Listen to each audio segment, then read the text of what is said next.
Nós vamos então começar a nossa aula. Boa tarde a todos. Começamos aí então, agente da passiva. Então, olha só, nós veremos hoje os complementos de verbos, né?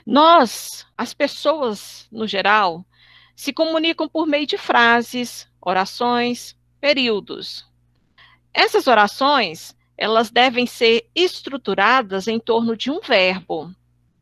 São formadas por parte, e essas partes são chamadas termos da oração.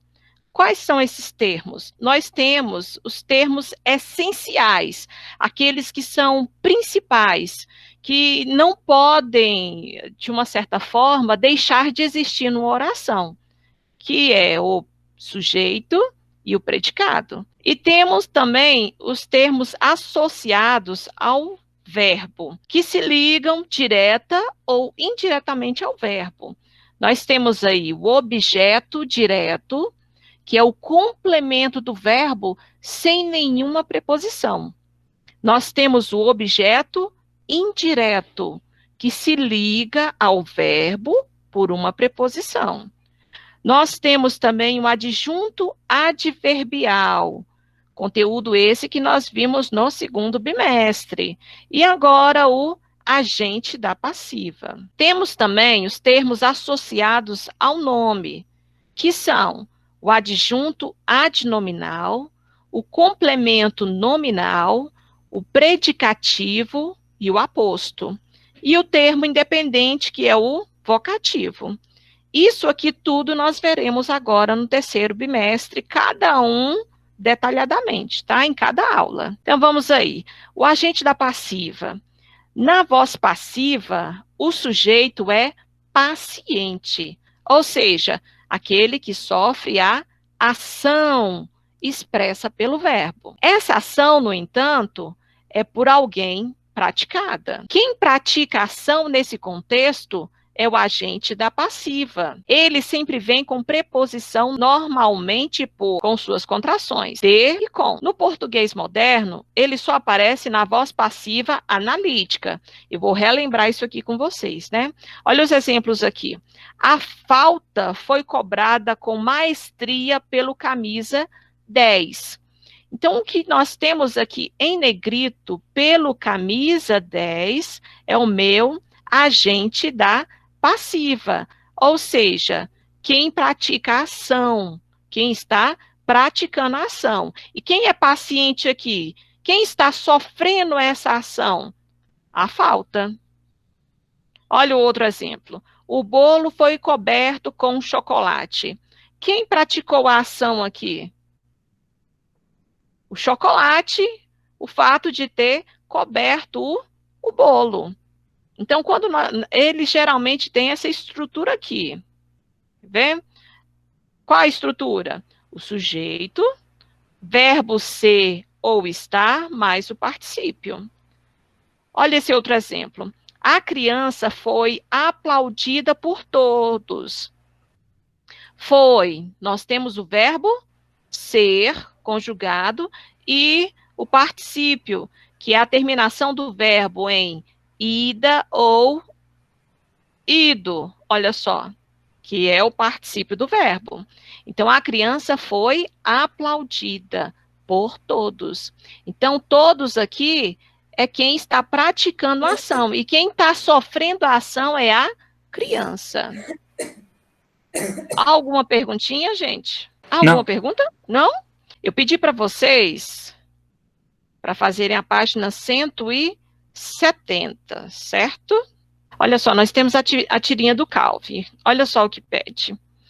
Você acredita que nossos destinos sejam determinados pelas estrelas? Não. O Calvin, eu acredito. Verdade? Como? A vida é bem mais divertida quando você não é responsável pelos seus atos. Olha só, o que vocês entenderam dessa tirinha aí, gente? Por que será que ele falou isso, hein? A vida é bem mais divertida quando você não é responsável pelos seus atos. Que quando nós cometemos nossos atos, nos sentimos culpados. Eu acho que quando ele diz isso, é como se não sentíamos culpa pelo que fizemos ou não sentisse nada. Aí você meio que se desse falta de, não desse ligância. Uhum. Eu acho que é porque tem como colocar a culpa dos nossos atos em algo. Em algo. Olha, eu sempre falo a questão da desculpa. Esse final de semana mesmo, meu pai falou, quando a gente conversando, a partir do momento que inventaram essa palavra desculpa, as pessoas, elas não se preocupam muito com o resultado dos atos, não é? Faz a coisa, se não der certo, se babar, desculpa. E tá certo, né? Tem algum momento da nossa vida que acontece mais isso? Da gente não ser tão responsável pelos nossos atos? Na minha, não. Uma fase da vida da gente? Tem. Quando a gente Quando tá criança? repreendido, Quando é criança. Muito bem, quando a gente é criança. Geralmente a gente não tem tanta noção do perigo, noção das coisas, e aí acaba que a gente não é responsável, né? E quem é responsável pelos atos da criança? Os pais. responsáveis. Os responsáveis, exatamente. É por isso que a gente pede tanto essa coisa de, quero conversar com o seu responsável, para ver, não é? E atualmente, gente, será que está adiantando em muitos casos falar com o responsável? Depende, Não. aproximadamente 50% sim e não. Depende do relacionamento, não é? Também entre eles. Infelizmente, tem muitos responsáveis que são reféns dos próprios, né? Filhos, ou sobrinhos, ou quem ele seja responsável, né? E é complicado. Olha só a letra A. O que Calvi pensa a respeito do destino das pessoas? Como ele justifica essa visão? Só um pouquinho. Comente. Desculpa. Pode falar. Como é que Calvi Ele pensa acha que os destinos são controlados pelas estrelas e ele Ótimo. achando. Porque ele acredita simplesmente nisso. Porque é mais fácil de colocar a culpa dos atos. Isso mesmo, tá certíssimo. Vocês acreditam, gente, que o nosso destino é controlado pelas estrelas? Eu não. Eu não. Quem aí fica de olho no... Como é o nome do negócio? Do horóscopo. Quem sabe o signo? Signo. Eu acredito em signo. Eu nem tanto, assim, depende.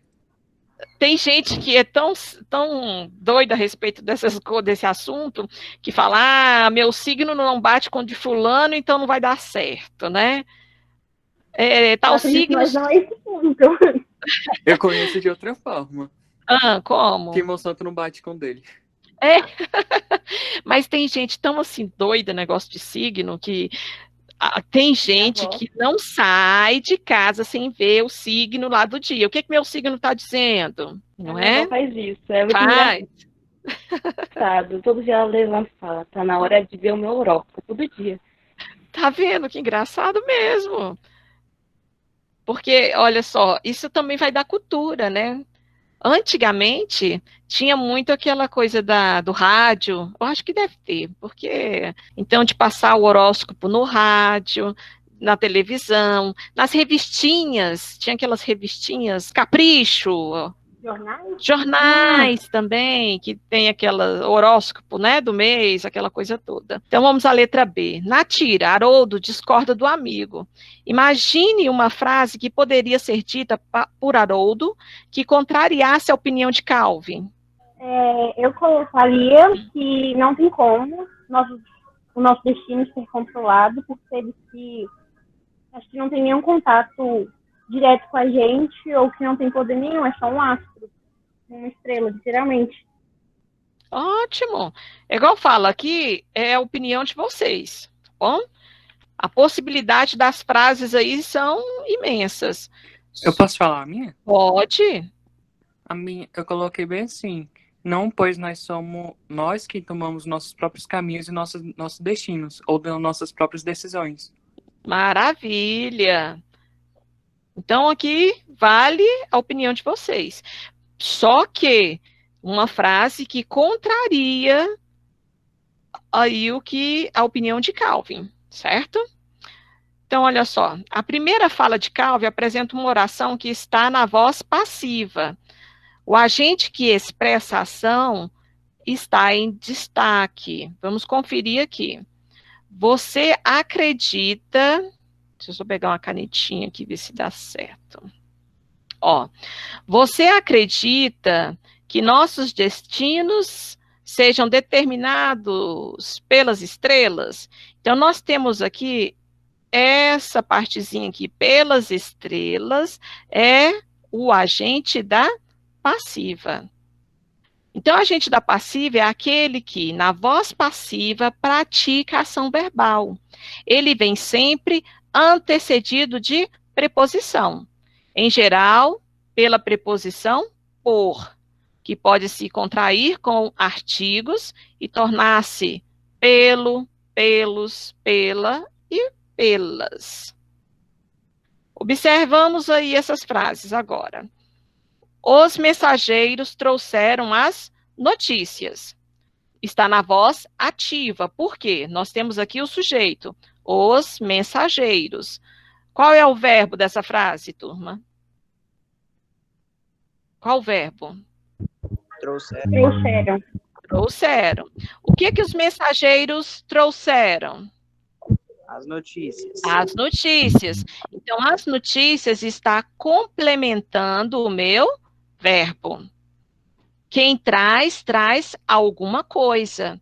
Esse verbo precisa de um complemento direto, ou seja, de um objeto direto. Então, as notícias é o meu objeto direto. Nós vamos agora transformar essa frase para a voz passiva, onde nós temos aqui a inversão.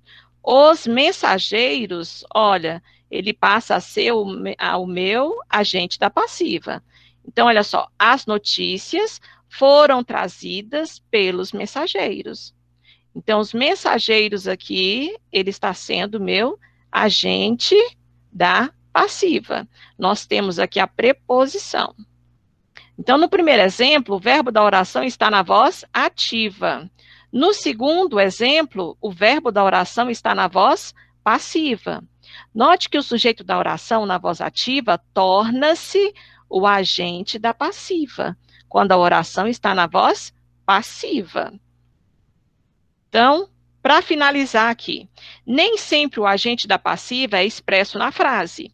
Ele pode ser omitido para indeterminar o sujeito.